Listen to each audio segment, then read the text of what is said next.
The death of infants. Is the death of infants any different from the death of adults? In a certain context, yes, because the way life manifests in a child is different from the way life manifests in an adult. If the child dies when the mother is still breastfeeding it or is under 40 months of age, its life is not yet a fully established life in a sense. So, it is not the same as the death of an adult.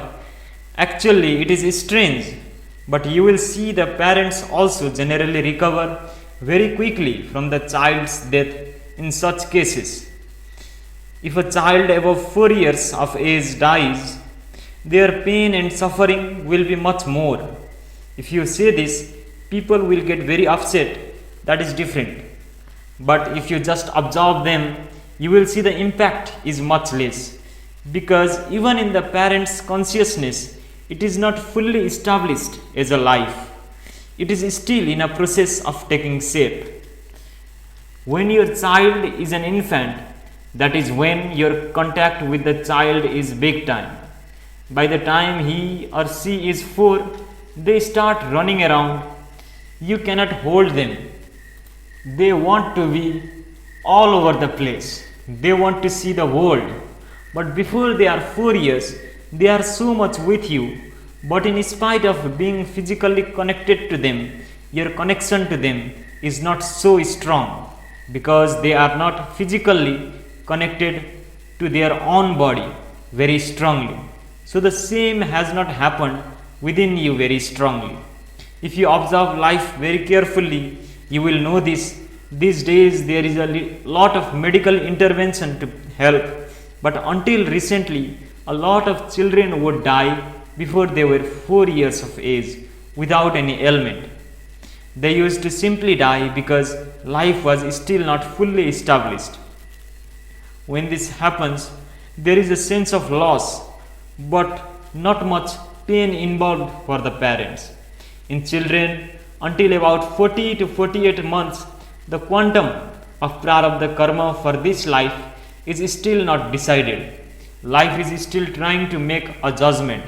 This is why there is so much emphasis in the Indian tradition on what should be done during this time. There is an entire system of rituals during preconception, conception, birth, and thereafter. This is just to ensure that this becomes a life which will take on the maximum prarabdha karma.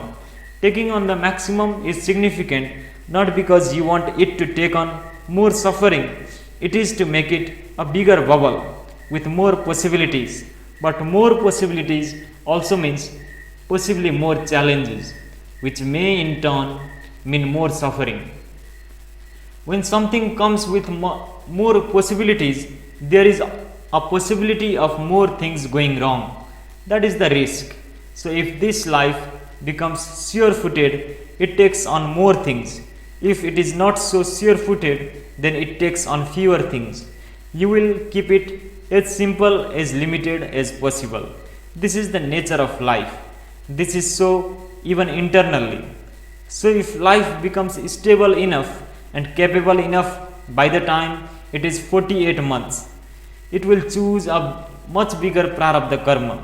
Once in a way, it happens by itself in nature, but generally, you want to create such situations where you can blow a big bubble so that the new life takes on a big possibility.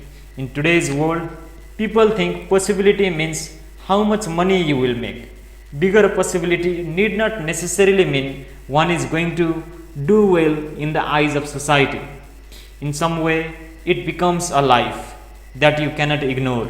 Most lives are ignored. No one may notice whether they existed or not. But once the bubble is big, whether one is in a desert or a forest, a small village or a city or wherever they will be noticed because they are a bigger bubble in some way. Is it big enough for the entire world to notice? We don't know. But if one becomes a little larger bubble, it is a bigger possibility. Generally, most people will not remember anything below 4 years of age, because infancy is a time when life has not yet decided how it wants to shape itself. It is still exploring whether to expand or contract and what to do and how much. If there is a very threatening and difficult kind of situation, it may contract so that it feels safer with less prarabdha karma and more robust surface. It does not want to stretch itself. This is why, irrespective of which culture you come from, they all insist that if you come across a child, whatever your troubles are, you must smile at the child. You must interact lovingly with the child. Even in the most remote tribal cultures, this awareness is there because you must create that comfort so that it expands as much as possible. If you create a bit of unconduciveness, it may choose to contract. We do not want that to happen. These are not decisions anyone decides consciously. This is the life's own intelligence making these decisions. Sometimes another kind of death happens in slightly older children. In some children, sometimes the quantity of prarabdha karma for this lifetime is not decided properly, so they die unexpectedly.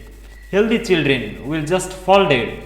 Children of extraordinary intelligence who do things absolutely beyond people's perception tend to die before they are 6 because their prarabdha karma was not properly fixed. Too many lifetimes of information begin to burst forth in them. Generally, one needs a different level of awareness and a certain dispassion to handle that. But when it happens in a child, the body cannot sustain it and it just collapses. These are some reasons why the death of an infant is slightly different from the death of an adult.